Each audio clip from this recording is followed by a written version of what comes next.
ಅಖಿಲಾಂಡ ಕೋಟಿ ಬ್ರಹ್ಮಾಂಡ ನಾಯಕ ರಾಜಾದಿರಾಜ ಯೋಗಿರಾಜ ಪರಬ್ರಹ್ಮ ಶ್ರೀ ಸಚ್ಚಿದಾನಂದ ಸದ್ಗುರು ಸಾಯಿನಾಥ್ ಮಹಾರಾಜ್ ಕಿ ಜೈ. ಗುರುವಿನ ಪಾದಾರವಿಂದಗಳಿಗೆ ವಂದಿಸುತ್ತಾ, ನಮಸ್ತೆ ಸ್ನೇಹಿತರೆ, ಹೇಗಿದ್ದೀರಾ? ಗುರುವಿನ ಆಶೀರ್ವಾದ, ಭಗವಂತನ ದಯೆ, ಕರುಣೆ, ಪ್ರೇಮದಲ್ಲಿ ನೀವು ಸಂರಕ್ಷಿಸಲ್ಪಡ್ತಾ ಇದ್ದೀರಾ. ಅದೇ ಸತ್ಯವಾಗಲಿ ಅಂತೇಳಿ ಗುರುವಿನಲ್ಲಿ ಪ್ರಾರ್ಥನೆಯನ್ನು ಮಾಡ್ತಾ ಇವತ್ತಿನ ರೀಡಿಂಗ್ ಶುರು ಮಾಡ್ತಾಯಿದ್ದೀನಿ. ಎಂದಿನಂತೆ ಇದೊಂದು ಟೈಮ್ಲೆಸ್ ಜನರಲ್ ರೀಡಿಂಗ್ ಆಗಿರುತ್ತೆ. ಹಾಗೆ ಇದು ಕನೆಕ್ಟಿವ್ ಎನರ್ಜಿಯಲ್ಲಿರುತ್ತೆ. ಯಾವ ಸಮಯದ ಎನರ್ಜಿ ಪ್ರಕಾರ ನೀವು ಈ ರೀಡಿಂಗ್ನ ಎನರ್ಜಿಗೆ ಕನೆಕ್ಟ್ ಆಗ್ತಿರೋ, ಖಂಡಿತವಾಗಿ ಈ ಎನರ್ಜಿ ನಿಮ್ಮನ್ನು ಹೀಲ್ ಮಾಡುತ್ತೆ, ಹಾಗೆ ಗೈಡ್ ಮಾಡುತ್ತೆ. ಹಾಗೆ ಸರಿಯಾದ ನಿರ್ಧಾರಗಳನ್ನು ಸರಿಯಾದ ರೀತಿಯಲ್ಲಿ ತೆಗೆದುಕೊಂಡು ನಿಮ್ಮ ಜೀವನದಲ್ಲಿ ಇನ್ನುಳಿದ ಒಂದಿಷ್ಟು ವಿಚಾರಗಳಲ್ಲಿ ನೀವು ಪ್ರಗತಿಯನ್ನು ಹೇಗೆ ಕಾಣುವುದು, ಹಾಗೆ ಹಿಂದೆ ನಡೆದು ಹೋಯಿತು, ಮುಂದೆ ಏನು ನಡಿಬೇಕು ಅನ್ನುವ ಅರಿವನ್ನು ಮೂಡಿಸುತ್ತೆ. ಹಾಗಾದರೆ ಎಂದಿನಂತೆ ನೀವು ಕೂಡ ಈ ಎನರ್ಜಿಗೆ ಕನೆಕ್ಟ್ ಆಗಬೇಕು ಅಂದರೆ ನೀವು ನಂಬಿದ ಗುರು ದೇವರನ್ನು ಸ್ಮರಣೆ ಮಾಡಿಕೊಂಡು ಈ ಎನರ್ಜಿಗೆ ಕನೆಕ್ಟ್ ಆಗಿ. ಇಲ್ಲಿ ಮೊದಲನೇದಾಗಿ ನಿಮ್ಮ ನಂಬಿಕೆಗೆ ಅನುಸಾರವಾಗಿ ಬಾಬಾ ಏನು ಮೆಸೇಜ್ ಕೊಡ್ತಾರೆ ನೋಡೋಣ. ನೀವು ಈ ಸಮಯದ ಎನರ್ಜಿಯ ಪ್ರಕಾರ ಒಂದಿಷ್ಟು ಕೆಲವು ವಿಪತ್ತುಗಳಿಂದ ಪಾರಾಗಿದ್ದೀರಾ ಅನ್ನೋ ರೀತಿಯಲ್ಲಿ ಬರ್ತದೆ. ಅಂದರೆ ಆ ಸಮಸ್ಯೆಗಳು ನಿಮ್ಮ ಜೀವನದಲ್ಲಿ ಒಂದು ವಿಕೋಪಕ್ಕೆ ಹೋಗುವಂಥ ಸಂದರ್ಭ ಎದುರಾಗಿತ್ತು, ಆದರೆ ಅವುಗಳಿಂದ ಸ್ವಲ್ಪ ಮಟ್ಟದಲ್ಲಿ ನಿಮ್ಮನ್ನು ಹಿಂದೆ ಸರಿಸಿದ್ದಾರೆ. ನೀವು ನಂಬಿದ ಶಕ್ತಿ ಅನ್ನೋ ರೀತಿಯಲ್ಲಿ ಕಾಣಿಸ್ತಾ ಇದೆ. ಹಾಗೆ ನೀವಿಲ್ಲಿ ಯಾವುದೋ ಒಂದು ದೇವಿಯ ದೇವಸ್ಥಾನದಲ್ಲಿ ನಿಮ್ಮ ಮನಸ್ಥಿತಿಗೆ ಅನುಗುಣವಾಗಿ ಒಂದು ಹರಕೆ ಅಥವಾ ಒಂದು ಸಂಕಲ್ಪ ಮಾಡ್ಕೊಂಡಿದ್ದೀರಾ, ಏನಾದರೂ ಮಾಡಿಸ್ತೀನಿ ಅಂತ ಹೇಳಿ ಅಂದ್ಕೊಂಡಿದ್ದೀರಾ. ಅಂದರೆ ಅದನ್ನು ನೀವು ಮಾಡಿಸ್ಬೇಕು ಅನ್ನೋ ರೀತಿಯಲ್ಲಿ ಬರ್ತದೆ. ಅಂದರೆ ಅದು ನೆರವೇರಿಲ್ಲ ಅನ್ನೋ ರೀತಿಯಲ್ಲಿ ಕಾರಣ ಕೊಟ್ಟು ನೀವು ಕೊಟ್ಟ ಮಾತಿನಿಂದ ತಪ್ಪಿಸ್ಕೊಳ್ಳೋ ಹಾಗಿಲ್ಲ. ಅಂದರೆ ಮುಂದೆ ಮಾಡೋಣ, ಇಲ್ಲ ಒಂದು ರೀತಿಯಲ್ಲಿ ನಿರ್ಲಕ್ಷ್ಯ ಮಾಡೋದು, ಈ ರೀತಿ ಮಾಡೋ ಹಾಗಿಲ್ಲ. ಯಾಕಂದರೆ ಅದು ಆ ದೇವಿ ನಿಮ್ಮನ್ನು ಒಳಮುಖದಿಂದ ರಕ್ಷಿಸಿದಾಳೆ ಅನ್ನೋ ರೀತಿಯಲ್ಲಿ ಬರ್ತದೆ. ನಿಮಗೆ ಕಣ್ಣಿಗೆ ಕಾಣ್ತಾ ಇಲ್ಲ, ಆದರೆ ಅವಳ ಅದೃಶ್ಯ ಕೈಗಳು ನಿಮ್ಮನ್ನು ಹಿಡಿದಿವೆ ಅನ್ನೋ ರೀತಿಯಲ್ಲಿ ಕೆಲವರ ಎನರ್ಜಿಗೆ ಕನೆಕ್ಟ್ ಆಗಿದೆ. ನೀವು ಅವಳನ್ನು ಮರ್ತಿದ್ದೀರಾ. ಈ ರೀತಿಯಾಗಿ ಆ ನೆನಪು ನಿಮ್ಮನ್ನು ಈ ಎನರ್ಜಿಗೆ ಕನೆಕ್ಟ್ ಮಾಡಿ ಹೇಳ್ತಾ ಇದೆ. ಕೆಲವೊಂದು ಸಾರಿ ನಿಮ್ಮ ಜೀವನದಿಂದ ಏನೋ ಕಳ್ಕೊಂಡಿದ್ದೀರಾ ಅಂದರೆ ಅದರ ದುಃಖ ನಿಮಗೆ ಅದು ಕಳೆದು ಹೋಗಿದ್ರಿಂದ ಹೆಚ್ಚಾಗಿ ನೀವು ಅದಕ್ಕೆ ತುಂಬ ಎಕ್ಸ್ಪೆಕ್ಟೇಷನ್ ಇಟ್ಕೊಂಡಿದ್ದೀರಿ ಆ ವಿಚಾರದಲ್ಲಿ. ಹಾಗಾಗಿ ದುಃಖಕ್ಕೆ ಆ ವಿಚಾರ ಕಾರಣ ಆಗಿದೆ. ಅದು ನನ್ನದು ಅನ್ನುವ ಭಾವ ಇತ್ತು. ಅದು ಯಾವುದೋ ಒಂದು ವಿಚಾರನೇ ಆಗಿರ್ಬೋದು, ಸಂಬಂಧ, ಹಣ, ಗೌರವ, ಮರ್ಯಾದೆ, ಕನಸು, ಈ ರೀತಿ ವಿಚಾರಗಳು ಕನೆಕ್ಟ್ ಆಗ್ತದೆ. ಅಂದರೆ ಅವುಗಳು ನನ್ನದು ಅನ್ನೋ ರೀತಿಲಿ ನೀವು ನೋಡಿದ್ರಿಂದ ತುಂಬ ನೋವಾಗ್ತಾ ಇದೆ. ಅವು ನನಗೆ ಬೇಕು, ಅದಕ್ಕೋಸ್ಕರ ನಾನು ಪ್ರಯತ್ನ ಪಡ್ತಾ ಇದ್ದೀನಿ, ಆದರೆ ನಿಮ್ಮ ಶರಣದಲ್ಲಿ ಅದನ್ನು ಇಟ್ಟಿದ್ದೀನಿ. ನೀವು ನನಗೆ ಅದನ್ನು ಕೊಡಬೇಕು ಅಂದರೆ ಖಂಡಿತ ಕೊಡ್ತೀರಾ. ಅದು ನನಗೆ ಬೇಡ ಅಂತೇಳಿ ನೀವು ಅನಿಸಿದರೆ ಅದನ್ನು ನೀವು ಕೊಡೋದಿಲ್ಲ ಅನ್ನೋ ರೀತಿಲಿ ಈಗ ನಿಮ್ಮ ಮನಸ್ಥಿತಿ ಬದಲಾಗಿದೆ. ಗುರುವಿನ ಶರಣದಲ್ಲಿ ಬಂದಮೇಲೆ ಅರಿವು ಮೂಡಿದೆ ಅನ್ನೋ ರೀತಿಲಿ ನೀವು ನಿಮ್ಮ ತಪ್ಪುಗಳನ್ನು ತಿದ್ಕೊಂಡಿದ್ದೀರಾ.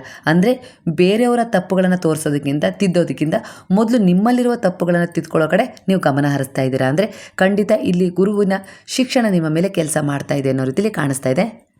ಇಲ್ಲಿ ಈಗಿನ ಮನಸ್ಥಿತಿ ಪ್ರಕಾರ ನಿಮಗೆ ಕೆಲವು ಬಾರಿ ಅನ್ನಿಸ್ತದೆ, ಏನೋ ಬದಲಾಗತ್ತೆ, ನನ್ನ ಜೀವನದಲ್ಲಿ ಏನೋ ಒಂದು ಒಳ್ಳೆಯದಾಗತ್ತೆ, ನನ್ನ ಸುತ್ತಮುತ್ತ ಒಂದು ಪರಿವರ್ತನೆ ಕಾಣಿಸ್ತಾ ಇದೆ, ನನಗೆ ಸಣ್ಣದಾಗಿಯೇ ಸರಿ ಪರಿವರ್ತನೆ ಅಂತೂ ಖಂಡಿತ ಕಾಣಿಸ್ತಾ ಇದೆ, ಹಿಂದಿನ ರೀತಿಯಲ್ಲಿ ಇಲ್ಲ ನನ್ನ ಪರಿಸ್ಥಿತಿ ಅನ್ನೋ ರೀತಿಯಲ್ಲಿ ಈಗ ನಿಮಗೆ ಆ ಅನುಭವ ಬರ್ತಾ ಇದೆ. ಅಂದರೆ ಅದನ್ನು ತಡೆಯುವ ಶಕ್ತಿ ನಿಮ್ಮ ಭಯಕ್ಕೆ ಅಥವಾ ಪರಿಸ್ಥಿತಿಗೆ ಇಲ್ಲ. ಅದು ಖಂಡಿತ ಅದು ಆಕಸ್ಮಿಕವಾಗಿ ಬಂದಿಲ್ಲ. ಬಹಳ ಒಂದು ವರ್ಷಗಳಿಂದ, ತಿಂಗಳುಗಳಿಂದ ನೀವೊಂದು ನಂಬಿಕೆಯಲ್ಲಿದ್ರಲ್ಲ, ಆ ಒಂದು ನಂಬಿಕೆಗೆ ಇಲ್ಲಿ ಒಂದು ಶುಭ ಗಳಿಗೆ ಕೂಡಿ ಬಂದಿದೆ ಅಂದರೆ ತಪ್ಪಾಗಲಾರದು.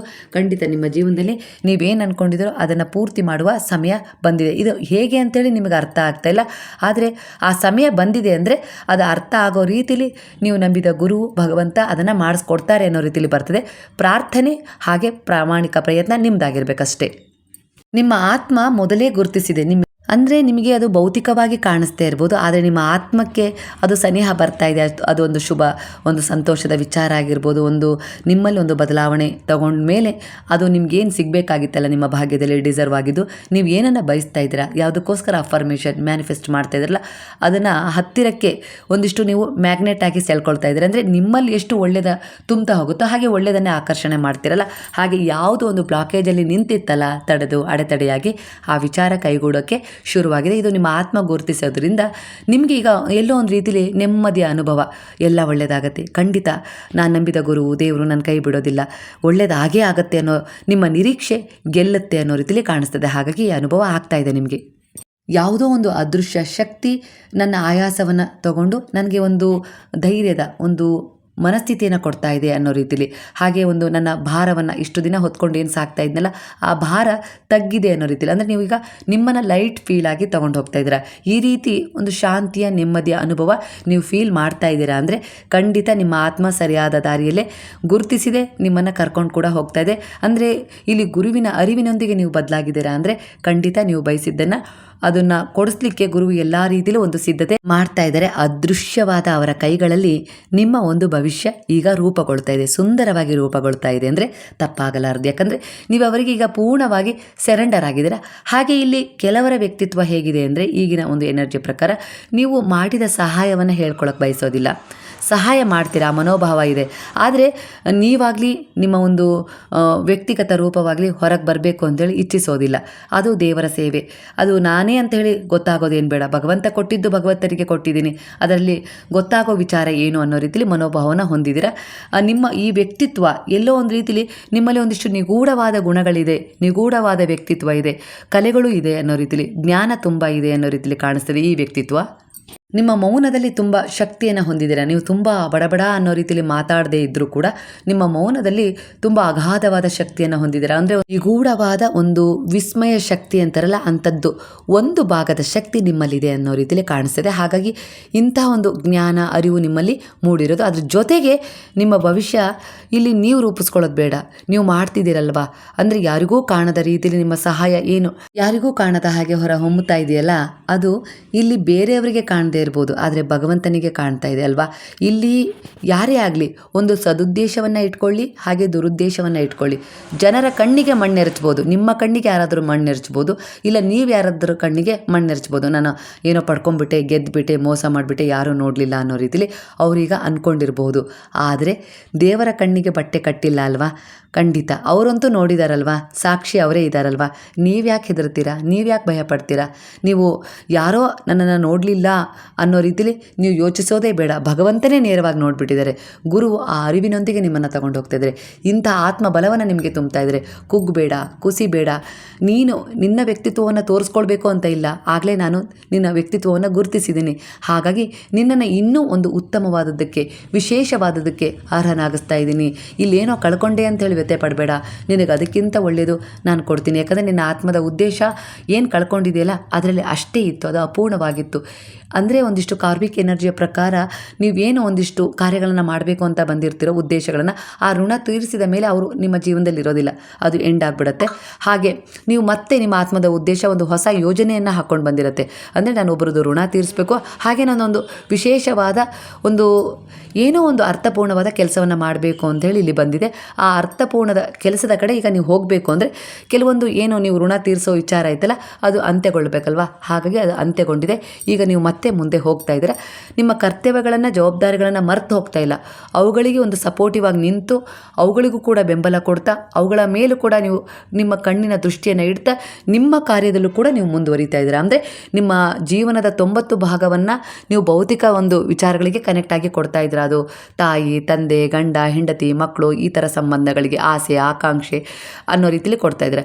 ಇನ್ನೊಂದು ನಿಮ್ಮ ಕಾಲು ಭಾಗ 1% ಏನಿರುತ್ತಲ್ಲ ಆ ಸಮಯ, ಅಂದರೆ ಆ ಒಂದು ಎನರ್ಜಿಯನ್ನು ನೀವು ಆಧ್ಯಾತ್ಮಿಕ ಪ್ರಯಾಣದಲ್ಲಿ ತಗೊಂಡು ಹೋಗ್ತಾ ಇದ್ದೀರಾ. ಈಗ ಅದು ಹಿಂದೆ ಪೂರ್ಣವಾಗಿ ಭೌತಿಕವಾಗೇ ಇತ್ತು, ಆದರೆ ಗುರುವಿಗೆ ಕನೆಕ್ಟ್ ಆದಮೇಲೆ ಇಲ್ಲಿ ನಾನು ಏನು ಕೊಡಬೇಕೋ, ಏನು ಮಾಡಬೇಕೋ ಅದನ್ನು ಮಾಡೋಣ.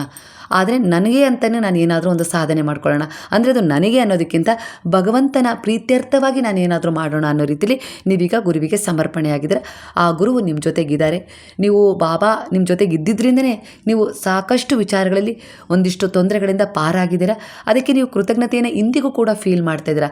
ನೀವು ದಿನನಿತ್ಯ ಅನ್ನ ಊಟ ಮಾಡ್ತಾ ಇದ್ದೀರಿ ಅಂದರೆ ಪ್ರತಿ ಅನ್ನದ ತುತ್ತು ನಿಮ್ಮ ಬಾಯೊಳಗೆ ಇಳಿತಾ ಇದೆ ಅಂದರೆ ಆಗೆಲ್ಲ ನೀವು ಬಾಬಾರವರನ್ನ ಸ್ಮರಣೆ ಮಾಡ್ತಾ ಇದ್ದೀರಾ. ಅಂದರೆ ನಾನು ಇವತ್ತು ಈ ಊಟ ಮಾಡ್ತಾ ಇದ್ದೀನಿ ಅಂದರೆ ನಾನು ಇದನ್ನು ಮಾಡ್ತೀನಿ ಅಂತ ಹೇಳಿ ನಿರೀಕ್ಷೆ ಮಾಡಿರಲಿಲ್ಲ, ಆದರೆ ನಿಮ್ಮ ಕರುಣೆ, ದಯೆ, ಪ್ರೇಮದಿಂದ ನನಗೆ ಈ ಅವಕಾಶ ಮತ್ತೆ ಸಿಕ್ಕಿದೆ ಅನ್ನೋ ರೀತಿಲಿ ನೀವು ಫೀಲ್ ಮಾಡಿ ಕೃತಜ್ಞತೆಯನ್ನು ಸಮರ್ಪಣೆ ಮಾಡ್ತಿದ್ರೆ. ಈ ಕೃತಜ್ಞತಾ ಭಾವ ಏನು ಮಾಡ್ತಾ ಇದೆ ಅಂದರೆ ನಿಮ್ಮ ಜೀವನದಲ್ಲಿ, ಅಂದರೆ ಇಲ್ಲಿ ಭಗವಂತ ಆಗಿರ್ಬೋದು, ಈ ಬ್ರಹ್ಮಾಂಡದ ಎನರ್ಜಿ ಆಗಿರ್ಬೋದು, ನೀವು ಆ ಎನರ್ಜಿಗೆ ಎಷ್ಟು ಕೃತಜ್ಞತೆ ಆಗಿರ್ತೀರಲ್ವ, ಅದು ಆವಾಗ ಅನಿಸುತ್ತೆ ನಾನು ಏನೇ ಮಾಡಿದ್ರು ಇವನು ಅದು ಒಳ್ಳೆ ಡಿಸಿಷನ್ ಅಂತ ಹೇಳಿ ಅಂದ್ಕೊಳ್ತಾ ಇದ್ದೆ. ಅಂದರೆ ನನ್ನ ಮೇಲೆ ಇವನು ತುಂಬ ನಂಬಿಕೆ ಇಟ್ಟಿದ್ದಾನೆ, ಇವಳು ಅವನು, ನಾನು ಎರಡೂ ಎನರ್ಜಿಗೆ ಕನೆಕ್ಟ್ ಆಗ್ತೀನಿ. ಹೇಳಬೇಕಾದ್ರೆ ಒಂದೇ ಎನರ್ಜಿನ ತೊಗೊಳ್ತೀನಿ.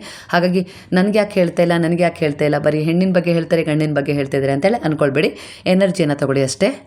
ಅಂದರೆ ಭಗವಂತ ಕೊಟ್ಟಿದ್ರಲ್ಲಿ ನಾವು ತೃಪ್ತರಾಗಿದ್ದರೆ, ಅಂದರೆ ನಮಗೆ ಕಷ್ಟನೇ ಇದೆ, ದುಃಖನೇ ಇದೆ, ಇನ್ನು ಸಮಸ್ಯೆ ಮೇಲೆ ಸಮಸ್ಯೆ ಬರ್ತೈತೆ, ಅದು ನಮ್ಮ ಕರ್ಮದ ಫಲ. ಅದಕ್ಕೆ ಭಗವಂತನನ್ನು ಹೊಣೆ ಮಾಡೋದು ತಪ್ಪಾಗತ್ತೆ. ಏನೇ ಮಾಡಿದರೂ ಇದಕ್ಕೊಂದು ಕಾರಣ ಇದೆ.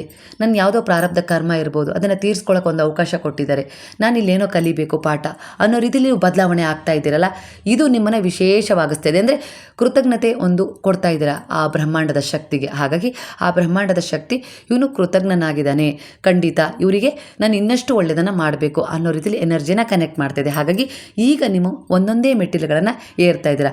ಸೋಲು ಒಪ್ಕೊಳ್ಳೋವಂಥ ಕ್ಷಣ ಬಂದರೂ ಕೂಡ ಒಪ್ಕೊಳ್ತಾ ಇಲ್ಲ, ನಾನು ಒಪ್ಕೋಬಾರ್ದು, ಮುಂದೆ ಹೋಗಬೇಕು, ನನ್ನ ಜೊತೆ ಗುರುವಿದ್ದಾರೆ, ನನ್ನ ಜೊತೆ ನಾನು ಒಳ್ಳೆಯದೇ ಆದ ಕರ್ಮ ಇದೆ ಅನ್ನೋ ರೀತಿಯಲ್ಲಿ ಮುಂದೆ ಹೋಗ್ತಿದ್ರೆ. ಅಂದರೆ ಬದುಕು, ಜೀವನ ಅನ್ನೋದು ಒಂದೇ ನಾಣ್ಯದ ಎರಡು ಮುಖಗಳಂತೆ. ಅಂದರೆ ಒಂದಿಷ್ಟು ಕಷ್ಟನೂ ಬರ್ಬೋದು, ಸುಖನೂ ಬರ್ಬೋದು, ಸಂತೋಷನೂ ಬರ್ಬೋದು, ಮರುಕ್ಷಣವೇ ಕಣ್ಣೀರು ಸಿಗ್ಬೋದು. ಎರಡಕ್ಕೂ ನೀವು ತಯಾರಾಗಿರಿ. ಇಲ್ಲಿ ಯಾವುದೇ ಬಂದರೂ ನೀವು ದುರ್ಬಲತೆಗೆ ಜಾರೋದು ಬೇಡ ಅನ್ನೋ ರೀತಿಯಲ್ಲಿ ಬಾಬಾ ಹೇಳ್ತಿದ್ದಾರೆ. ಹಾಗೆ ನಾನು ನಿಮಗೆ ಮಾಧ್ಯಮವಾಗಿ ಕನೆಕ್ಟ್ ಆಗಿದ್ದೀನಿ ಅನ್ನೋ ರೀತಿಯಲ್ಲಿ ಬಾಬಾ ಹೇಳ್ತಿದ್ದಾರೆ. ನಾನು ನಿಮ್ಮ ಪರವಾಗಿ ಒಂದು ಮಾಧ್ಯಮವಾಗಿ ಕೆಲಸ ಮಾಡ್ತೇನೆ ಇರ್ತೀನಿ. ನೀವು ನನ್ನ ಶರಣದಲ್ಲಿ ತಂದಿಟ್ಟ ಒಂದು ವಿಚಾರಗಳಲ್ಲಿ ನಾನು ಪರಿಶೀಲನೆ ಮಾಡ್ತೀನಿ. ಯಾವುದು ನಿಮಗೆ ಸಿಗಬೇಕೋ ಅದನ್ನು ನಾನು ಕೊಡ್ತೀನಿ.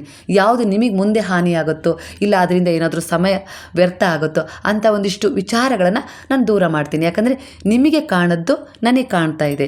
ಹಾಗಾಗಿ ನಾನು ಅದರ ತಯಾರಿಯನ್ನು ಮಾಡ್ತಿದ್ದೀನಿ. ನೀನು ನನ್ನ ಮೇಲೆ ನಂಬಿಕೆ ಇಡು, ಖಂಡಿತ ನಿನ್ನ ಭವಿಷ್ಯ ಸುಂದರವಾಗಿ ರೂಪುಗೊಳ್ತಾ ಇರೋದನ್ನು ನಿನಗೆ ಮರುಕ್ಷಣವೇ ಅದರ ಅನುಭವ ಆಗೋ ರೀತಿಲಿ ನಾನು ಮಾಡ್ತೀನಿ. ನೀನು ಸಂದೇಹ ಪಟ್ಟಾಗ ನಿನ್ನ ಎದುರಿಗೆ ಒಂದಿಷ್ಟು ಭಾಗ್ಯದ ಬಾಗಿಲು ತೆರೆದರೂ ಕೂಡ ನೀನು ಅದರಲ್ಲಿ ಪ್ರವೇಶ ಮಾಡೋಕ್ಕಾಗೋದಿಲ್ಲ. ಯಾಕಂದರೆ ಸಂದೇಹ ಅನ್ನೋ ಪರದೆಯನ್ನು ನೀನೇ ಹಾಕಿಬಿಟ್ಟಿದೀಯಾ, ಆಗ ನಾನು ಕಾಣೋದಿಲ್ಲ, ಬ್ಲರ್ ಆಗಿ ಕಾಣ್ತೀನಿ ಅನ್ನೋ ರೀತಿಲಿ ವಿಚಾರ ಬರ್ತಾ ಇದೆ ಸ್ನೇಹಿತರೆ. ಕೆಲವರು ಈ ರೀತಿ ಆತಂಕದಲ್ಲಿದ್ದೀರಾ. ನಿಮಗೆ ಒಂದಿಷ್ಟು ಸಣ್ಣ ಪುಟ್ಟ ವಿಚಾರಗಳಲ್ಲಿ ಒಳ್ಳೆಯದಾಗ್ತಾ ಇದೆ, ಆದರೂ ನೀವು ನಿರೀಕ್ಷೆ ಮಾಡಿದ್ದಾಗ್ತಾ ಇಲ್ಲ ಅನ್ನೋ ಒಂದೇ ಒಂದು ಕಾರಣಕ್ಕೆ ಎಲ್ಲೋ ಒಂದು ರೀತಿಯಲ್ಲಿ ಆತ್ಮವಿಶ್ವಾಸವನ್ನು ಕುಗ್ಗಿಸ್ಕೊಳ್ತಾ ಇದ್ದೀರಾ. ಆದರೆ ಬಾಬಾ ಹೇಳ್ತಾ ಇದ್ದಾರೆ, ಸಣ್ಣ ಪುಟ್ಟದ್ರಲ್ಲಿ ನೀನು ಹೇಗೆ ಒಂದು ಕೃತಜ್ಞತೆಯನ್ನು ಸಲ್ಲಿಸ್ತೀಯೋ, ಎಷ್ಟು ಒಂದು ಸಂತೋಷವನ್ನು ಪಡ್ತೀಯೋ, ಅದರ ಆಧಾರದ ಮೇಲೆ ನಾನು ನಿನಗೆ ಒಳ್ಳೆ ದೊಡ್ಡದನ್ನು ಕೊಡೋದು. ಅಂದರೆ ಇದಕ್ಕೆ ನೀನು ಅರ್ಹನಾಗಿ ಇದನ್ನು ಹೇಗೆ ಸ್ವೀಕಾರ ಮಾಡ್ತೀಯ ಅನ್ನೋದ್ರ ಮೇಲೆ ತಾನೇ ದೊಡ್ಡದನ್ನು ಸ್ವೀಕಾರ ಮಾಡೋದು. ಅದು ನಿನಗೆ ಸಿಕ್ಕೇ ಸಿಗತ್ತೆ. ನೀನು ಬಯಸಿದ್ದೆ ನಾನು ಕೊಟ್ಟೇ ಕೊಡ್ತೀನಿ. ನೀನು ಎಂಥದ್ದೇ ಪಾಪ ಮಾಡಿರೋ ಅದನ್ನೇ ನಾನು ಬರೆಸ್ತೀನಿ ಅಂತೇಳಿ ನಿನಗೆ ಮಾತು ಕೊಟ್ಟಿದ್ದೀನಿ ಅಂದಮೇಲೆ ನೀನು ಕಂಡ ಕನಸನ್ನು ನಾನು ನನಸು ಮಾಡದೇ ಇರ್ತೀನಾ? ಖಂಡಿತ ನನಸು ಮಾಡ್ತೀನಿ. ಆದರೆ ಆ ಆತ್ಮವಿಶ್ವಾಸ ನಿನ್ನಲ್ಲಿ ಕೊನೆಯವರೆಗೂ ಇರಬೇಕು. ಯಾಕಂದರೆ ನಾನು ಪರೀಕ್ಷೆ ಮಾಡದ ವಿನಃ ಯಾರಿಗೂ ಏನನ್ನು ಕೊಡೋದಿಲ್ಲ ಅನ್ನೋ ರೀತಿಯಲ್ಲಿ ಬರ್ತದೆ. ಯಾಕಂದರೆ ಆ ಪರೀಕ್ಷೆ ಯಾಕಂದರೆ ಅದು ನಿನ್ನ ಒಳ್ಳೆಯದಕ್ಕೆ. ನೀನೀಗ ನಾನು ಏನಾದರೂ ಬೇಗನೆ ಕೊಟ್ಟೆ ಅಂದರೆ ನೀನು ಅದರಲ್ಲಿ ಏನು ಬೇಕಾದರೂ ಮಾಡ್ಕೊಳ್ಬೋದು, ಏರುಪೇರು ಮಾಡ್ಕೊಳ್ಬೋದು, ಇಲ್ಲ ಅದನ್ನು ಒಂದಿಷ್ಟು ವ್ಯರ್ಥವಾದ ವಿಚಾರಗಳಿಗೆ ಖರ್ಚು ಮಾಡ್ಬೋದು, ಈ ರೀತಿಯೆಲ್ಲ ಆಗ್ಬೋದು, ಅದನ್ನು ಅನರ್ಥವಾಗಿ ಉಪಯೋಗಿಸ್ಕೊಳ್ಬೋದು. ಆದರೆ ನಿನಗೆ ಒಂದಿಷ್ಟು ಕಷ್ಟ ಕಾರ್ಪಣ್ಯಗಳನ್ನು ಕೊಡೋದ್ರ ಮೂಲಕ ನಿನ್ನನ್ನು ನೀನು ಹೀಲ್ ಮಾಡ್ಕೊಳ್ಳೋ ಶಕ್ತಿಯನ್ನು ಕೊಡ್ತೀನಿ. ಹಾಗೆ ಲೋಕವನ್ನು ಅರ್ಥ ಮಾಡ್ಕೊಳ್ಳೋ ಒಂದು ಜ್ಞಾನವನ್ನು ಕೊಡ್ತೀನಿ. ನಿನ್ನ ಸುತ್ತಮುತ್ತ ಇರುವ ಸಂಬಂಧಗಳ ಕರ್ತವ್ಯ ಏನು, ನೀನು ಏನು ಕೊಡಬೇಕು, ಅವರಿಂದ ನೀನೇನು ಪಡ್ಕೊಳ್ಬೇಕು, ಯಾರನ್ನು ಇಗ್ನೋರ್ ಮಾಡಬೇಕು, ಯಾರನ್ನು ನಿನ್ನ ಜೀವನದಲ್ಲಿ ಇಟ್ಕೊಳ್ಬೇಕು, ಇವೆಲ್ಲವೂ ಒಂದು ಬುದ್ಧಿವಂತಿಕೆಯ ಕೆಲಸಗಳೇ ಆಗಿರುತ್ತೆ. ವಿವೇಕದಿಂದ ನೀವು ವರ್ತಿಸಿದಾಗ ಇವೆಲ್ಲವೂ ನಿನಗೆ ಎದುರಾಗುತ್ತೆ. ಹಾಗಾಗಿ ನಾನು ನಿನಗೋಸ್ಕರ ಒಂದು ವಿಶೇಷವಾದ ಸಿದ್ಧತೆ ಮಾಡಿದ್ದೀನಿ ಅಂದರೆ ಅದಕ್ಕೆ ನಿನ್ನನ್ನು ಅರ್ಹನಾಗಿಸ್ಬೇಕಲ್ವಾ? ಅದಕ್ಕೋಸ್ಕರನೇ ನಾನು ಈ ಪರೀಕ್ಷೆಗಳನ್ನು ನೀಡೋದು. ನಿನ್ನನ್ನು ಮುರಿಯಲು ಅಲ್ಲ, ನಿನ್ನನ್ನು ಕುಗ್ಗಿಸೋಕ್ಕೂ ಅಲ್ಲ, ನಿನಗೇನೋ ಒಂದು ವಿಶೇಷವಾದದ್ದನ್ನು ಕೊಡಲಿಕ್ಕೆ ಈ ಪರೀಕ್ಷೆ ನಡೀತಾ ಇದೆ. ಯಾವಾಗ ನೀವೇನೇ ಕೊಟ್ಟರು ನಾನು ಸಿದ್ಧ, ಅದನ್ನು ನಾನು ಪೂರ್ಣವಾಗಿ ತಗೊಳ್ತೀನಿ ಅಂತ ಹೇಳಿ ಗುರುವಿಗೆ ಸರೆಂಡರ್ ಆಗಿದ್ದೀರಲ್ಲ, ಆಗಲೇ ನಿಮ್ಮ ಜೀವನದಲ್ಲಿ ಒಂದು ಚಮತ್ಕಾರ ನಡೆದಿದ್ದು.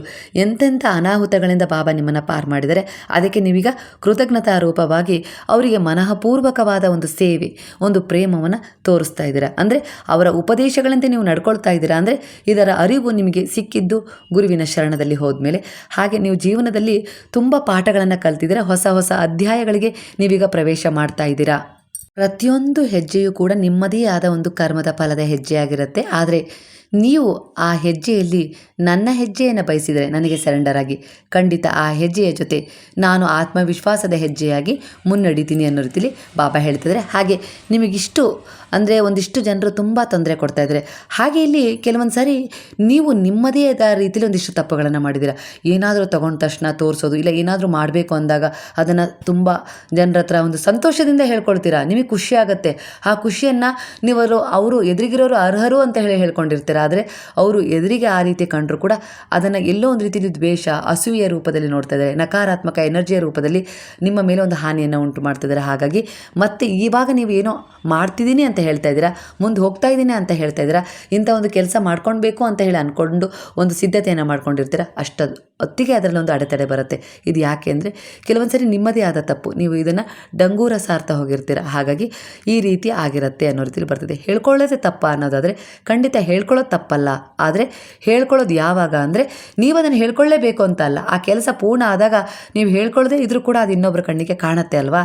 ಹಾಗಿರಬೇಕು ನಿಮ್ಮ ಸಾಧನೆ ಅನ್ನೋ ರೀತಿಯಲ್ಲಿ ಬಾಬಾ ನಿಮ್ಮನ್ನ ಎಚ್ಚರಿಸ್ತಾ ಇದ್ದಾರೆ. ಅಂದರೆ ಕೆಲವರ ಎನರ್ಜಿಯ ಪ್ರಕಾರ ನೀವು ಏನನ್ನ ಸಾಧನೆ ಮಾಡಬೇಕು ಅಂತಿದ್ರ, ಯಾವ ವಿಚಾರದಲ್ಲಿ ಪರಿವರ್ತನೆ ತಗೊಳ್ಬೇಕು ಅಂತಿದ್ರ, ಯಾವ ಸಂಬಂಧವನ್ನು ಸರಿಪಡಿಸ್ಕೊಳ್ಬೇಕು ಅಂತಿದ್ರ, ನೀವು ಏನೇ ಮಾಡ್ತಾ ಇರಿ, ಅದು ಮಕ್ಕಳಲ್ಲಿ ಪರಿವರ್ತನೆ ಮಾಡಬೇಕು ಅಂತ ಇದ್ರು, ನಿಮ್ಮ ಕುಟುಂಬದಲ್ಲಿ ಪರಿವರ್ತನೆ ಮಾಡ್ಕೊಳ್ಬೇಕು ಅಂತ ಇದ್ರ, ಇಲ್ಲ ನಿಮ್ಮನ್ನೇ ತಿದ್ಕೊಳ್ಬೇಕು ಅಂತಿದ್ರು, ಅದನ್ನು ಇನ್ನೊಬ್ಬರ ಎದುರಿಗೆ ಹೇಳಬಾರ್ದು.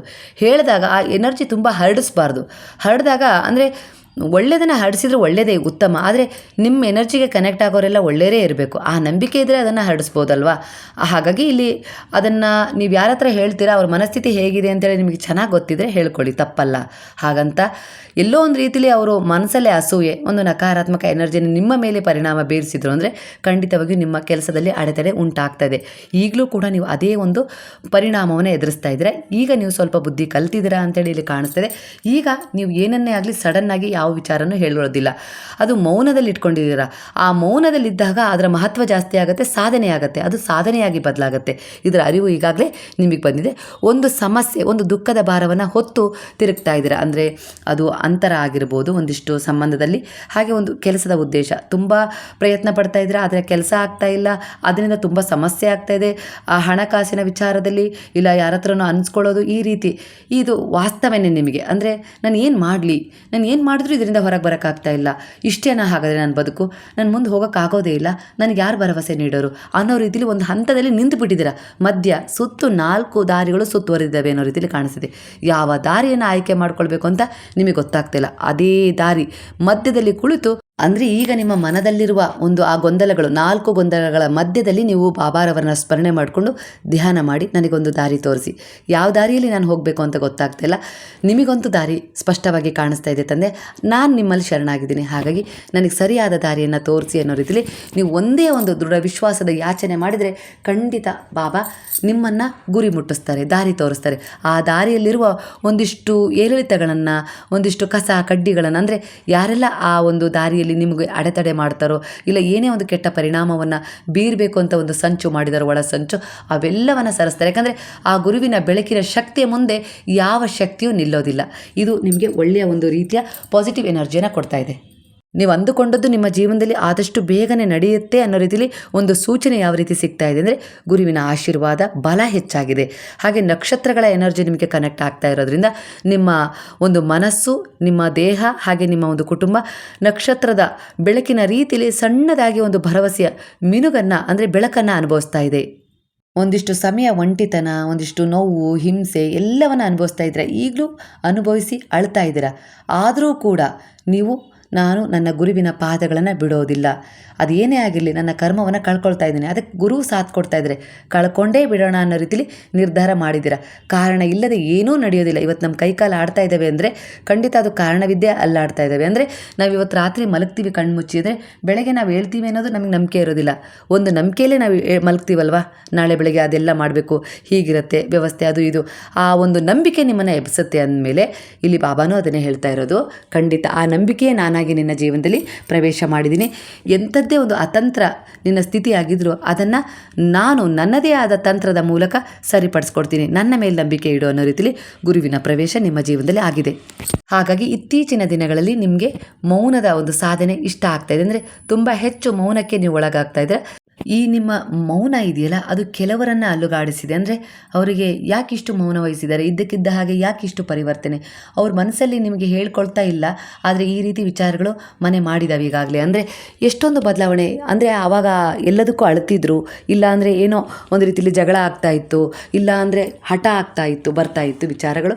ಆದರೆ ಈಗ ಹಠಾತ್ತಾಗಿ ಬದಲಾವಣೆ ಆಗಿಬಿಟ್ಟಿದೆಯಲ್ಲ, ಈಗ ನನ್ನ ವರ್ತನೆ ನಡವಳಿಕೆ ಮೇಲೆ ಅಷ್ಟು ಕಾನ್ಸಂಟ್ರೇಟ್ ಮಾಡ್ತಾ ಇಲ್ಲ, ಅವರೇ ಬದಲಾಗ್ಬಿಟ್ಟಿದ್ದಾರಲ್ಲ ಅನ್ನೋ ರೀತಿಲಿ ಈಗ ಅವ್ರು ನಿಮ್ಮ ಬಗ್ಗೆ ಯೋಚನೆ ಮಾಡ್ತಿದ್ದಾರೆ. ಇಷ್ಟು ದಿನ ನೀವು ಅಂಗಲಾಚಿ ಬೇಡ್ಕೊಂಡು ಒಂದಿಷ್ಟು ಬದಲಾವಣೆಗೋಸ್ಕರ ಅವರಲ್ಲಿ ಪರಿತಪಿಸ್ತಾ ಇದ್ರಿ. ಈಗ ನೀವು ಯಾವಾಗ ಮೌನಕ್ಕೆ ಒಳಗಾದರೂ ನಿಮ್ಮ ಒಂದು ದಾರಿಯಲ್ಲಿ, ಅಂದರೆ ಅವ್ರ ಕರ್ತವ್ಯ ನಿರ್ವಹಿಸ್ತೇನೆ, ಕುಟುಂಬ ಅದು ಇದು ನಿಮ್ಮ ಸಂಬಂಧದಲ್ಲಿ ಏನಿದೆಯೋ ಅದನ್ನೆಲ್ಲ ನಿರ್ವಹಿಸ್ತೇನೆ, ಈಗ ನೀವು ಆಧ್ಯಾತ್ಮಿಕ ಪ್ರಯಾಣದಲ್ಲಿ ನಿಮಗೊಂದಿಷ್ಟು ಸಮಯ ಯಾವಾಗ ಕೊಡೋಕ್ಕೆ ಶುರು ಮಾಡಿದ್ರು, ಆಗ ಅವರಿಗೀಗ ಅನ್ನಿಸ್ತಾ ಇದೆ ಎಲ್ಲೋ ಒಂದು ರೀತಿಲಿ ನಿಮ್ಮ ಬಗ್ಗೆ ಅವರೀಗ ಯೋಚನೆ ಮಾಡೋಕ್ಕೆ ಶುರು ಮಾಡಿದ್ದಾರೆ ಅನ್ನೋ ರೀತಿಲಿ ಬರ್ತದೆ. ಇದೇ ಜೀವನ. ನೀವು ಯಾವಾಗ ಒಂದಕ್ಕೆ ಅಂಟ್ಕೊಳ್ತೀರೋ ಅದು ಎಲ್ಲೋ ಒಂದು ರೀತಿಲಿ ಒಂದು ಯಾವಾಗಲೂ ಅವೈಲಬಲ್ ಆಗಿರುತ್ತೆ ಇದು ವಿಚಾರ ಅನ್ನೋ ರೀತಿಲಿ ನೆಗ್ಲೆಕ್ಟ್ ಮಾಡ್ತಾರೆ. ನೀವು ಯಾವಾಗ ನಿಮ್ಮ ಒಂದು ಗುರಿಯ ಕಡೆ, ಸಾಧನೆ ಕಡೆ, ನಿಮ್ಮ ಒಂದು ಏನು ಏಳಿಗೆ ಕಡೆ ಗಮನ ಕೊಡ್ತೀರೋ ಆಗ ನಿಮ್ಮ ಎದುರಿಗಿದ್ದವ್ರ ಮೇಲೆ ನಿಮ್ಮ ಒಂದು ನಿರ್ಲಕ್ಷ್ಯ ಅಂತ ಅಲ್ಲ, ಅವರ ಜೊತೆ ನಿಮ್ಮನ್ನು ನೀವು ಸರಿಯಾಗಿ ಅರ್ಥ ಮಾಡ್ಕೊಳ್ಳೋದನ್ನು ಕಲ್ತಿದ್ದೀರಾ.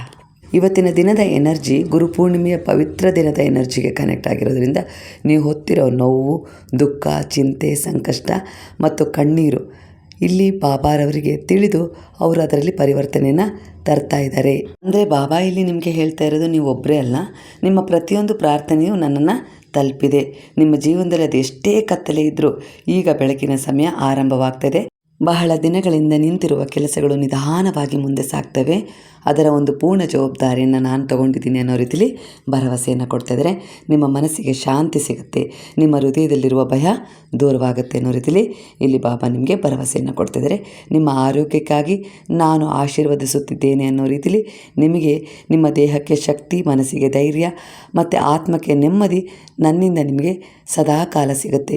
ನೀವು ನನ್ನ ಶರಣದಲ್ಲಿದ್ದೀರಾ ಅಂದರೆ ನಿಮ್ಮ ಸಂಪೂರ್ಣ ಜವಾಬ್ದಾರಿ ನನ್ನದು ಅನ್ನೋ ರೀತಿಲಿ ನಿಮಗೆ ಗುರುವಿನಿಂದ ಒಂದು ಬ್ಲೆಸ್ಸಿಂಗ್ ಸಿಗ್ತಾ ಇದೆ. ಈ ಸಮಯದಲ್ಲಿ ಗುರು ಪೂರ್ಣಿಮೆಗೆ ಈ ವಿಶೇಷ ದಿನದಂದು ಬಾಬಾರವರ ಬಳಿ ಇಲ್ಲಿಗೆ ಬಂದು ಗುರು ಪೂರ್ಣಿಮೆಯ ಆಚರಣೆಯಲ್ಲಿ ಪಾಲ್ಗೊಳ್ತೀರಾ ಅನ್ನೋದು ನನಗದು ಎಷ್ಟು ಸಂತೋಷ ಕೊಟ್ಟಿದೆ ಅಂದರೆ, ಇವಾಗಲೂ ಕೂಡ ನನಗೆ ರೀಡಿಂಗ್ ಮಾಡ್ತಾಯಿದ್ದೀನಿ. ಈಗ ಬೆಳಗಿನ ಜಾವ 5:15 ಆಗಿದೆ. ಈಗ ರೀಡಿಂಗ್ ಮಾಡ್ತಾಯಿದ್ದೀನಿ, ಪೂಜೆ ಪುನಸ್ಕಾರ ಎಲ್ಲ ಮುಗಿಸ್ಕೊಂಡು ಮನೆಯದು. ಈಗ ನಾನು ಬಾಬಾರವರ ಮಂದಿರಕ್ಕೆ ಹೋಗಬೇಕು. ಈಗಲೂ ಕೂಡ ಒಬ್ಬರು ಪೂಜೆ ಮುಗಿದ ತಕ್ಷಣವೇ ಒಬ್ಬರು ಬಂದರು. ನನಗದು ಎಷ್ಟು ಖುಷಿ ಆಗ್ತಾಯಿದೆ ಅಂದರೆ ಹೇಳೋಕ್ಕಾಗದೆ. ಅಂದರೆ ನಿನ್ನೆನೂ ತುಂಬ ಜನ ಬಂದಿದ್ದಾರೆ. ಅವ್ರ ಜೊತೆ ಎಲ್ಲ ಮಾತನಾಡಿ ಸ್ವಲ್ಪ ಕೂಗಾಡಿ ಆ ಕಡೆ ಈ ಕಡೆ ವ್ಯವಸ್ಥೆ ಎಲ್ಲ ಮಾಡ್ತಾಯಿದ್ನಲ್ಲ, ಹಾಗಾಗಿ ಸ್ವಲ್ಪ ಧ್ವನಿ ಹೋಗಿದೆ. ಅದರಲ್ಲೇ ನಾನು ನಿಮಗೊಂದು ರೀಡಿಂಗ್ ಇವತ್ತು ಹಾಕಲೇಬೇಕು ಅಂತೇಳಿ ಒಂದು ಪ್ರೇರಣೆ ಸಿಕ್ಕಿತ್ತು ಬೆಳಗ್ಗೆ. ಹಾಗಾಗಿ ನಾನು ಈ ರೀಡಿಂಗ್ನ ಹಾಕ್ತಾಯಿದ್ದೀನಿ. ನೀವು ಕೂಡ ಇನ್ನುಳಿದವರು ಕೂಡ ಬನ್ನಿ. ಹಾಗೆ ವೃದ್ಧಾಶ್ರಮಕ್ಕೆ ಯಾರೆಲ್ಲ ಬರಬೇಕು ಅಂತ ಹೇಳಿ ಒಂದು ನನ್ನ ಹತ್ರ ಫೋನ್ ನಂಬರನ್ನು ತೊಗೊಂಡಿದ್ರಲ್ಲ, ಅವರೆಲ್ಲರೂ 1, 2ನೇ ತಾರೀಕು ಖಂಡಿತ ನಿಮ್ಮವರನ್ನು ಕರ್ಕೊಂಡು ಬರಬಹುದು. ಇಲ್ಲಿ ಬಾಬಾ ಹೇಳ್ತಾ ಇದ್ದಾರೆ, ನಿಮಗೆ ಹೊಸ ಅವಕಾಶ ಖಂಡಿತ ಸಿಗುತ್ತೆ. ನಿಮ್ಮ ಜೀವನಕ್ಕೆ ಒಂದು ಮುಚ್ಚಿದೆ ಅಂತ ಹೇಳಿ, ಏನು ಬಾಗಿಲು ಮುಚ್ಚಿದೆ ಅಂತೇಳಿ ನೀವೇನು ಅಂದ್ಕೊಂಡಿದ್ದೀರಲ್ಲ, ಅದನ್ನು ತೆರೆಯಲೆಂದೇ ನಾನು ಬಂದಿದ್ದೀನಿ. ಅಸಂಭವ ಅನ್ನೋದೇನಿಲ್ಲ, ಎಲ್ಲ ಸಂಭವ. ನಿನ್ನ ಪರಿಶ್ರಮಕ್ಕೆ ತಕ್ಕ ಫಲ ನಾನೇ ಕೊಡಲು ಬಂದಿದ್ದೀನಿ ಅಂದರೆ ಅಸಂಭವ ಎಲ್ಲಿನ ಮಾತು ಅನ್ನೋ ರೀತಿಲಿ ಬಾಬಾ ನಿಮಗೆ ಭರವಸೆಯನ್ನು ಕೊಡ್ತಾಯಿದ್ದಾರೆ. ಈ ಸಮಯದಲ್ಲಿ ನಂಬಿಕೆ ಇಡಿ. ನಿಮ್ಮ ಪೂಜೆಯನ್ನು ಅವರು ಸ್ವೀಕರಿಸಿದ್ದಾರೆ, ನಿಮ್ಮ ಮನದಲ್ಲಿ ಅವರು ನೆಲೆಸಿದ್ದಾರೆ ಅನ್ನೋ ರೀತಿಲಿ ಆಶೀರ್ವಚನವನ್ನು ನೀಡ್ತಿದ್ದಾರೆ.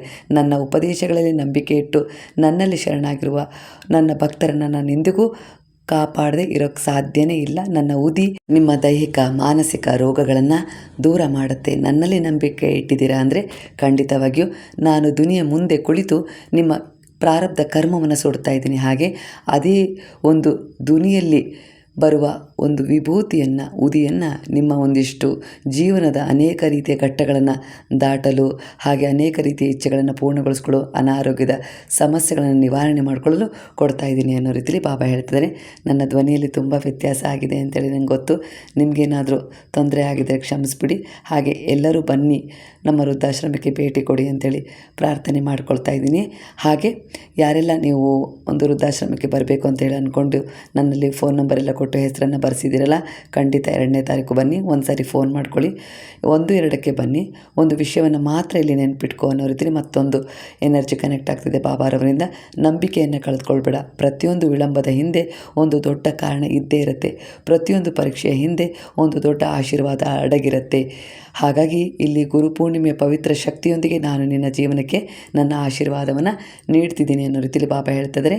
ನನ್ನ ಇಚ್ಛೆ ಇಲ್ಲದೆ ಏನೂ ನಡೆದಿಲ್ಲ ಅನ್ನೋ ರೀತಿಯಲ್ಲೂ ಕೂಡ ನಿಮಗೆ ಹೇಳ್ತಾ ಇದ್ದಾರೆ.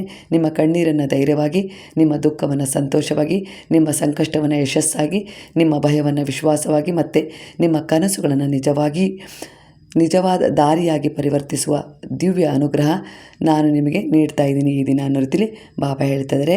ಹಾಗಾಗಿ ಇಲ್ಲಿ ಸಮಸ್ಯೆಗಳು ಮನುಷ್ಯರ ಅಂದಮೇಲೆ ಬಂದೇ ಬರ್ತವೆ ಅಲ್ವಾ, ಏರಿಳಿತಗಳು. ನಾವು ಹಿಂದೆ ಏನು ಮಾಡಿದ್ದೀವಿ ನಮಗೆ ಗೊತ್ತಿಲ್ಲ.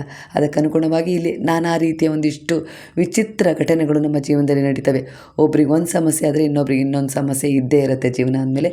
ಆದರೆ ಅವುಗಳಿಗೆ ಸೋತು ಹೋಗೋದಕ್ಕಿಂತ ಅಲ್ಲಿ ಏನಾದರೂ ಒಂದು ಸಾರ್ಥಕ ಜೀವನ ಪಡ್ಕೊಳ್ಳೋಕ್ಕೆ ಪ್ರಯತ್ನ ಪಡಬೇಕು ಅನ್ನೋ ರೀತಿಲಿ ನಿಮಗಿಲ್ಲಿ ಒಂದು ಮಾರ್ಗದರ್ಶನ ಗುರುವಿನಿಂದ ಈ ಸಮಯದಲ್ಲಿ ಸಿಗ್ತದೆ. ಒಟ್ಟಾರೆಯಾಗಿ ನೀವು ಇನ್ನಷ್ಟು ಆಧ್ಯಾತ್ಮಿಕವಾಗಿ ನಿಮ್ಮನ್ನು ತೊಡಗಿಸ್ಕೊಳ್ಬೇಕು ಅನ್ನೋದು ಗುರುವಿನ ಇಚ್ಛೆ. ಅದರಿಂದ ನೀವು ಸಮೃದ್ಧವಾಗಿರ್ತೀರ, ನಿಮ್ಮ ಜೀವನ ಸಮೃದ್ಧವಾಗಿರುತ್ತೆ. ಅಂದರೆ ಒಂದು ಮರ ದಷ್ಟಪುಷ್ಟ ಸಮೃದ್ಧವಾಗಿ ಹಣ್ಣು, ಎಲೆ, ಕಾಯಿ, ಹೂವು ಇವುಗಳನ್ನೆಲ್ಲ ಬಿಟ್ಕೊಂಡು ಸಮೃದ್ಧವಾಗಿರಬೇಕು ಅಂದರೆ ಅದಕ್ಕೆ ಅಷ್ಟೇ ಪೌಷ್ಟಿಕಾಂಶಗಳು ಸಿಗಬೇಕು, ಅದರ ಬೇರುಗಳು ಅಷ್ಟೇ ಗಟ್ಟಿ ಇರಬೇಕಲ್ವ. ಅದೇ ರೀತಿ ಇಲ್ಲಿ ನೀವು ಆಧ್ಯಾತ್ಮಿಕ ಒಂದು ಪ್ರಯಾಣದಲ್ಲಿ ಸಾಗ್ತಾ ಇದ್ದೀರಾ ಅಂದರೆ ಇಲ್ಲಿ ಭಗವಂತನ ಶರಣದಲ್ಲಿ ಇರ್ತೀರಾ ಅಂದರೆ ನಿಮ್ಮ ಒಂದು ಮೂಲದ ಬೇರುಗಳು ಕೂಡ ಅಷ್ಟೇ ಗಟ್ಟಿಯಾಗಿರ್ತವೆ. ಅಂದರೆ ಆ ಬೇರುಗಳನ್ನು ಗಟ್ಟಿಯಾಗಿಸಿ ನಿಮ್ಮ ಜೀವನವನ್ನು ಕೂಡ ನಾನು ಸಮೃದ್ಧವಾಗಿಸ್ತಾ ಇದ್ದೀನಿ, ಅದಕ್ಕೆ ಆಧ್ಯಾತ್ಮಿಕ ಪ್ರಯಾಣಕ್ಕೆ ನಿಮ್ಮನ್ನು ಕರೆ ತಂದಿದ್ದೀನಿ ಕೈ ಹಿಡಿದು ಅನ್ನೋ ರೀತಿ ಗುರು ಹೇಳ್ತಿದ್ದಾರೆ. ನಾನೇನಾದರೂ ಇವತ್ತು ಒಂದಿಷ್ಟು ಮಾತನಾಡಿದ್ರಲ್ಲಿ ವ್ಯತ್ಯಾಸ ಆಗಿದ್ದರೆ ಪದಗಳದ್ದು ಕ್ಷಮಿಸ್ಬಿಡಿ, ಯಾಕಂದರೆ ನನ್ನ ಧ್ವನಿ ತುಂಬ ಹೋಗಿದ್ದರಿಂದ ಅಲ್ಲಲ್ಲೇ ನನ್ನ ಧ್ವನಿ ನಿಮಗೆ ಸರಿಯಾಗಿ ಅಂದರೆ ಪದಗಳ ಉಚ್ಚಾರಣೆ ಸರಿಯಾಗಿ ಕೇಳಿಸ್ತಾ ಇಲ್ಲ ಅಂತೇಳಿ ಅಂದ್ಕೊಂಡಿದ್ದೀನಿ. ದಯವಿಟ್ಟು ಕ್ಷಮಿಸಿ. ಹಾಗೆ ಯಾರೆಲ್ಲ ನಮ್ಮ ವೃದ್ಧಾಶ್ರಮಕ್ಕೆ ಇವತ್ತು ಭೇಟಿ ಕೊಟ್ಟಿದ್ದೀರಲ್ಲ, ನೀವು ಮತ್ತೆ ಈ ವಿಡಿಯೋನ ನೋಡ್ತೀರಾ ಅಂತೇಳಿ ನಾನು ಅಂದ್ಕೊಂಡಿದ್ದೀನಿ. ನಿಮಗೆಲ್ಲ ಕೃತಜ್ಞತೆಗಳನ್ನು ಈ ವಿಡಿಯೋದ ಮೂಲಕ ತಿಳಿಸ್ತಾ ಇದ್ದೀನಿ. ಈಗ ನಾನು ಈ ರೀಡಿಂಗ್ ಮಾಡಬೇಕಾದ್ರೆ ನೀವೆಲ್ಲರೂ ನಮ್ಮ ವೃದ್ಧಾಶ್ರಮದಲ್ಲಿ ಇದ್ದೀರಾ. ಇತ್ತೀಚಿನ ದಿನಗಳಲ್ಲಿ ನೀವು ಮಾನಸಿಕವಾಗಿ ದಣಿದಿರುವಂತೆ ಅಥವಾ ಯಾವುದೋ ಒಂದು ವಿಷಯದಲ್ಲಿ ಆಸಕ್ತಿ ಕಳೆದುಕೊಂಡಿರುವಂತೆ ಕಾಣ್ತಾ ಇದೆ. ನಿಮ್ಮ ಗಮನ ಕಳೆದು ಹೋದ ಅವಕಾಶಗಳ ಮೇಲೆ ಹೆಚ್ಚು ಇರುವುದು. ಆದರೆ ವಿಶ್ವ ಅಂದರೆ ದೇವರು, ನೀವು ನಂಬಿದ ಗುರು ಇಲ್ಲಿ ಹೇಳ್ತಾ ಇದ್ದಾರೆ, ನಿಮಗಾಗಿ ಹೊಸ ಅವಕಾಶವನ್ನು ನಾನು ಸಿದ್ಧಪಡಿಸ್ತಾ ಇದ್ದೀನಿ. ಯಾಕೆ ಈ ಭಯ, ಯಾಕೆ ಈ ಆತಂಕ ಅನ್ನೋ ರೀತಿಯಲ್ಲಿ ನಿಮ್ಮನ್ನು ಪ್ರಶ್ನೆ ಮಾಡ್ತಾ ಇದೆ. ನೀವು ಕೇಳಿದ ಆಶೀರ್ವಾದ ಈಗಾಗಲೇ ನಿಮ್ಮ ಕಡೆಗೆ ಬರ್ತಾ ಇದೆ, ಆದರೆ ಅದನ್ನು ಸ್ವೀಕರಿಸಲು ನಿಮ್ಮ ಮನಸ್ಸು ತೆರೆದಿರ್ಬೇಕು ತಾನೆ. ಆದರೆ ಅದು ಗೊಂದಲದಲ್ಲಿದೆ, ದ್ವಂದ್ವದಲ್ಲಿದೆ, ಅನುಮಾನದಲ್ಲಿದೆ ಅನ್ನೋ ರೀತಿಯಲ್ಲಿ ಇಲ್ಲಿ ವಿಚಾರ ರೆಸೊನೇಟ್ ಆಗ್ತದೆ. ಕೆಲವೊಮ್ಮೆ ಜೀವನದಲ್ಲಿ ಉತ್ತರ ಸಿಗ್ತಾ ಇಲ್ಲ ಎನ್ನುವ ಭಾವನೆ ಬರ್ತದೆ, ಆದರೆ ಅದು ನಿರಾಕರಣೆ ಅಲ್ಲ, ಸರಿಯಾದ ಸಮಯಕ್ಕಾಗಿ ನಡೆಯುತ್ತಿರುವ ತಯಾರಿ. ಇಲ್ಲಿ ಹಳೆಯ ನೋವನ್ನು ಬಿಡಿ, ನಿರಾಶೆಯನ್ನು ಹೇಳ್ಕೋಬೇಡಿ, ಹಾಗೆ ನಿಮ್ಮ ನಂಬಿಕೆಯನ್ನು ಕಾಪಾಡ್ಕೊಳ್ಳಿ. ನಿಮ್ಮ ಮುಂದೆ ಬರ್ತಾ ಇರುವ ಹೊಸ ಅವಕಾಶಗಳನ್ನು ಗುರುತಿಸಿ. ಇವತ್ತಿನ ದಿನದಿಂದ ನಿಮ್ಮ ಜೀವನದಲ್ಲಿ ಒಂದಿಷ್ಟು ಪರಿವರ್ತನೆಗಳನ್ನು ಮಾಡ್ಕೊಳ್ತೀನಿ ಅನ್ನೋ ರೀತಿಯಲ್ಲಿ ಗುರುವಿನ ಎದುರಿಗೆ ಒಂದು ಪ್ರಮಾಣವನ್ನು ಮಾಡಿ ನಿಮ್ಮ ತಪ್ಪುಗಳನ್ನು ತಿದ್ಕೊಳ್ಳಿ. ಹಾಗೆ ನಿಮ್ಮನ್ನು ಜಡ್ಜ್ ಮಾಡ್ಕೊಳ್ಳೋದು ಬೇಡ. ಇನ್ನು ನನ್ನಿಂದ ಆಗೋಲ್ಲ, ನನ್ನ ಹಣೆ ಬರ ಸರಿ ಇಲ್ಲ ಅನ್ನೋ ರೀತಿಯಲ್ಲಿ ನಿಮ್ಮನ್ನು ಜಡ್ಜ್ ಮಾಡ್ಕೊಳ್ಳೋದನ್ನು ನಿಲ್ಲಿಸಿ, ನನ್ನ ಜೊತೆ ಗುರುವಿದ್ದಾರೆ, ಅವರ ಮಾರ್ಗದರ್ಶನದಲ್ಲಿ ನಾನು ಮುಂದೆ ಸಾಗ್ತೀನಿ. ಇವತ್ತಿನ ದಿನದ ಒಂದು ಕರ್ಮವನ್ನು ಸರಿಪಡಿಸ್ಕೊಳ್ತೀನಿ. ಮುಂದಿನ ಭವಿಷ್ಯವನ್ನು ಹೇಗೆ ರೂಪಿಸ್ಕೊಳ್ಬೇಕು ಅನ್ನೋದ್ರ ಕಡೆ ಗಮನ ಹರಿಸೋದಕ್ಕಿಂತ ಇವತ್ತಿನ ಕರ್ಮವನ್ನು ಹೇಗೆ ಮಾಡಬೇಕು ಅನ್ನೋದ್ರ ಕಡೆ ನಾನು ಗಮನ ಹರಿಸ್ತೀನಿ ಅನ್ನೋದಿಲ್ಲಿ ನೀವು ಒಂದು ಯೋಜನೆ ಮಾಡಿ ಗುರುವಿನಲ್ಲಿ ಈ ದಿನ ಶರಣಾಗಿ ಖಂಡಿತ ಅದೇ ರೀತಿ ಎನರ್ಜಿ ನಿಮಗೆ ಜೀವನ ಪೂರ್ತಿ ಕನೆಕ್ಟ್ ಆಗುತ್ತೆ ಗುರುವಿನ ಒಂದು ಅನುಗ್ರಹದ ಆಶೀರ್ವಾದದ ಮೂಲಕ. ಹಾಗೆ ಇವತ್ತಿನ ರೀಡಿಂಗ್ನ ಮುಗಿಸ್ತಾ ಇದ್ದೀನಿ ಸ್ನೇಹಿತರೆ. ಇವತ್ತಿನ ರೀಡಿಂಗ್ನ ಎನರ್ಜಿ ನಿಮ್ಮ ಎನರ್ಜಿಗೆ ಕನೆಕ್ಟ್ ಆಗಿದರೆ ಗುರುವಿನ ಅನುಗ್ರಹ ಆಶೀರ್ವಾದ ಸಂಪೂರ್ಣವಾಗಿ ನಿಮ್ಮ ಕುಟುಂಬದ ಮೇಲೆ, ನಿಮ್ಮ ಮೇಲೆ ಇರಲಿ ಅಂತೇಳಿ ಗುರುವಿನಲ್ಲಿ ಪ್ರಾರ್ಥಿಸುತ್ತಾ, ನೀವು ಗುರು ಪೂರ್ಣಿಮೆಗೆ ಬರದೇ ಇದ್ದರೂ ಕೂಡ ಗುರುವಿನ ಸೇವೆಗಾಗಿ ಅಂದರೆ ಒಂದು ಅನ್ನದಾನದ ಸೇವೆಗಾಗಿರ್ಬೋದು, ಒಂದು ಎಲ್ಲ ರೀತಿಯ ಒಂದು ಸೇವೆಗೂ ನೀವು ಸಹಾಯ ಮಾಡಿದರೆ ನಿಮಗೆ ಹೃತ್ಪೂರ್ವಕವಾದ ಧನ್ಯವಾದಗಳನ್ನು ಅರ್ಪಿಸ್ತಾ, ನಮ್ಮ ಸಾಯಿ ಕುಟುಂಬ ಹೀಗೆ ಯಾವಾಗಲೂ ಮುಂದುವರಿಲಿ ಅಂಥೇಳಿ ಆ ಭಗವಂತನ ಸಂಪರ್ಕದಲ್ಲಿ ಇರಲಿ ಅಂತ ಹೇಳಿ ಬಯಸ್ತಾ ಇವತ್ತಿನ ರೀಡಿಂಗ್ ಮುಗಿಸ್ತಾ ಇದ್ದೀನಿ ಸ್ನೇಹಿತರೆ. ಎಂದಿನಂತೆ ಇದೊಂದು ಟೈಮ್ಲೆಸ್ ಜನರಲ್ ರೀಡಿಂಗ್ ಆಗಿತ್ತು. ಹಾಗಾದರೆ ಈಗ ಎಲ್ಲರೂ ಸೇರಿ ಹೇಳಿಬಿಡೋಣವಾ? ಹರೇ ರಾಮ ರಾಮ ರಾಮ ಹರೇ ಹರೇ, ಹರೇ ಕೃಷ್ಣ ಕೃಷ್ಣ ಕೃಷ್ಣ ಹರೇ ಹರೇ, ಹರೇ ಸಾಯಿ ಸಾಯಿ ಸಾಯಿ ಹರೇ ಹರೇ, ಹರೇ ಬಾಬಾ ಬಾಬಾ ಬಾಬಾ ಹರೇ ಹರೇ, ಹರೇ ದತ್ತ ದತ್ತ ದತ್ತ ಹರೇ ಹರೇ.